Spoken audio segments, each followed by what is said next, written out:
Hi everyone. I am going to discuss some assessment questions from each lesson in chapter 8.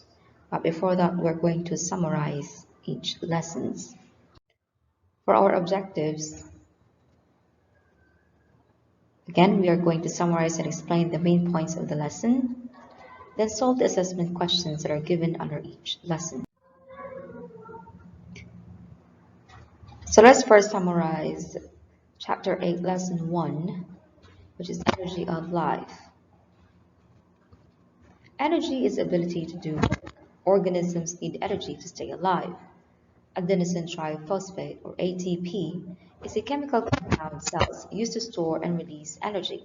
An ATP molecule consists of adenine, the sugar ribose, and three phosphate ribose groups.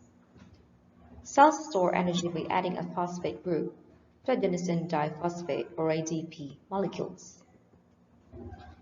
Cells release energy from ATP molecules by subtracting a phosphate group. Energy provided by ATP is used in active transport, to contract muscles, to make proteins, and many other forms. Cells contain only a small amount of ATP at any one time. They regenerate it from ADP as they need it, using energy stored in food. The energy to make ATP from ADP comes from food. Organisms get food in one of two ways. Heterotrophs get food from consuming or eating other organisms, while autotrophs use energy and sunlight to make their own food, such as plants. Autotrophs undergo photosynthesis, which is the process that uses light energy to produce food. So let us now summarize Chapter 8, Lesson 2, an overview of the photosynthesis.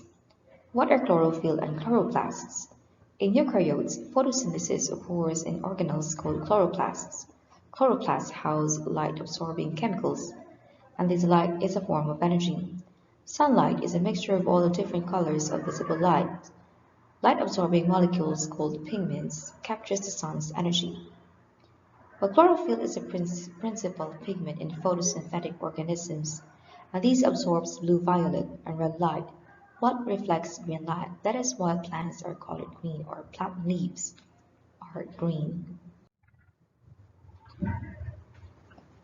Chloroplasts have a complex internal structure that includes thylakoids and stroma. What are thylakoids? These are sac-like photosynthetic membranes that contain chlorophyll and other pigments and are arranged in stacks called grana, while a stroma is a fluid portion outside the thylakoid.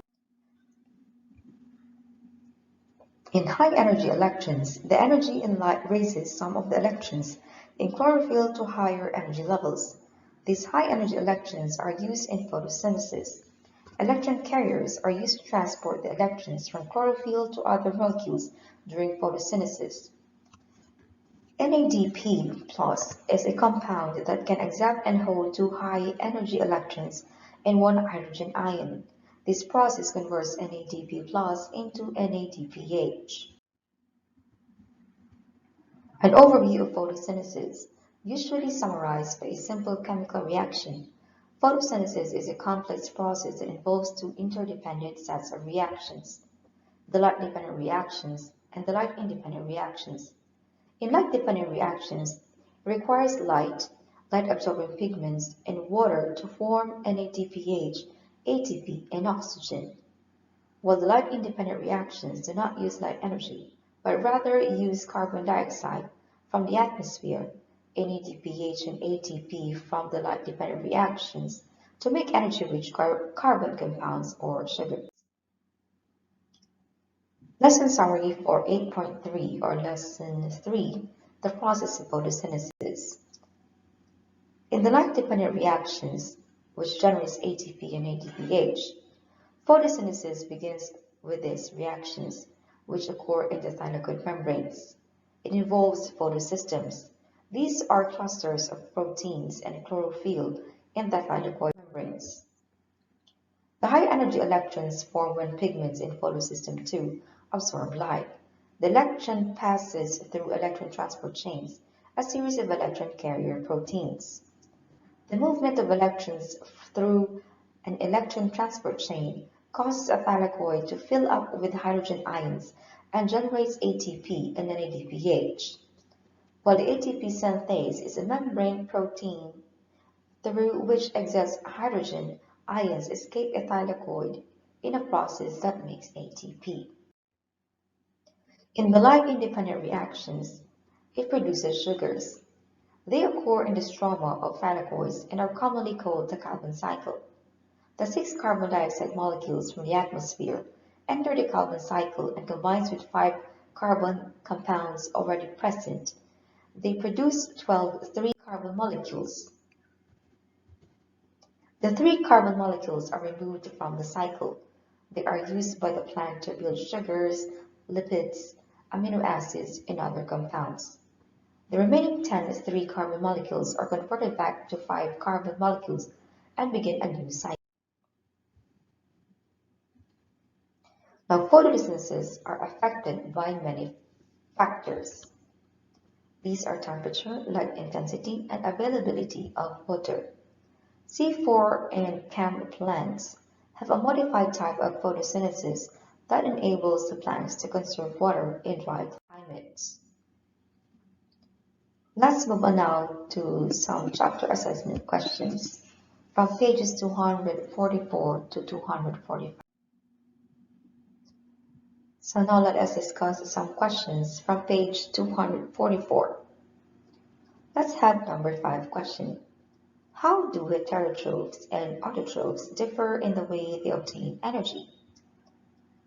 Can you think of an answer?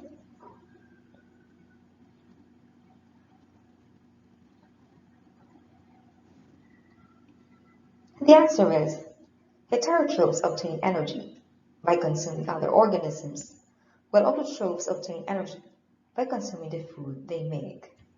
Good job, girls. Now let's have number 6 question. Describe the 3 parts of an ATP molecule.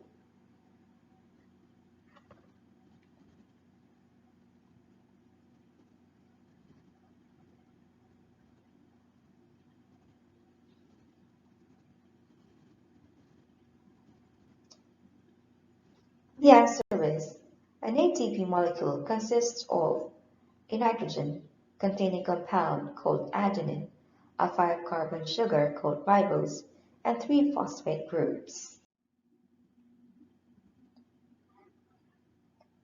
Number 7 question. Compare the amounts of energy stored by ATP and glucose. Which compound is used by the cell as an immediate source of energy? What do you think is the answer?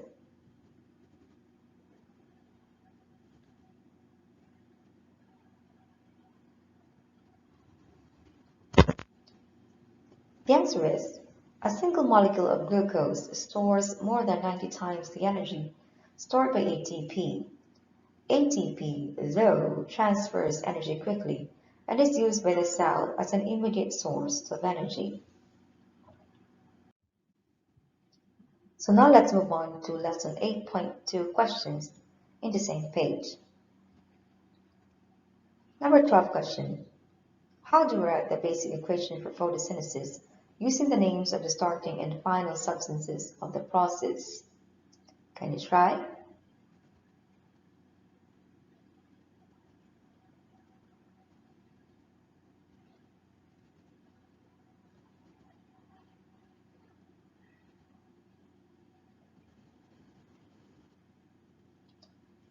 Of course, carbon dioxide plus water and light produces or yields sugars plus oxygen.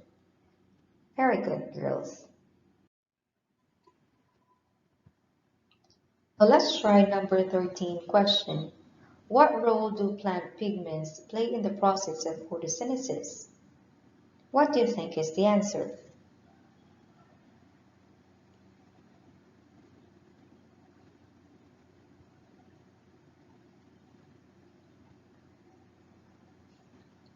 Of course, plant pigments absorb sunlight. and the sunlight serves as the energy source for photosynthesis. Very good, girls. Now let's move on to lesson 3 questions found on page 245 of your textbook. Let's start with number 23 question. Explain the role of NADP plus as an energy carrier in photosynthesis.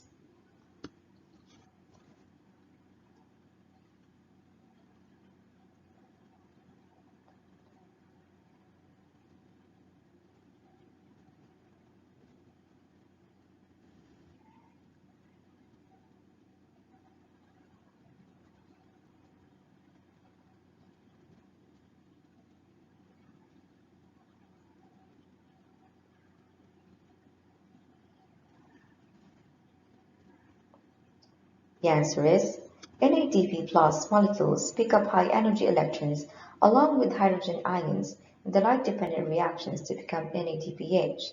This NADPH is used in the light-independent reactions to produce high-energy sugars. For our last question, let's have number 24. Describe the role of ATP synthase and explain how it works. Can you try to think of the answer?